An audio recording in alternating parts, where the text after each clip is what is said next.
ina mo, sir. Hindi bagay sa yung kernel. Sapagkat lahat ng sundalo katulad ko, hinangad ang rangko mo. Pero nabigo ako. Alam mo, sir, ang tingin ko sa'yo ngayon, maliit ka pa sa hanip. Alam mo, Gutierrez, kahit ano sabihin mo, wala ka na magagawa. Wala na makikinig sa'yo. Ilang oras lang, ilalagi mo rito sa lupa. Alam ko, yan naman ang inaasahan ko eh. Tama na yan! Para kayong mga babae, satsat ng satsat. Frank Reyes. Kapitan Neopito Gutierrez. O kung ano man ang pangalan mo. Iba kung mga ako. Yung surpresang sinabi ko sa'yo, ibibigay ko ngayon.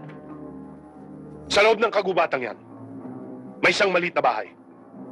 Kailangan makita mo yan sa loob ng 1 oras dahil kung hindi mo na maabutan na buhay ang pamilya mo.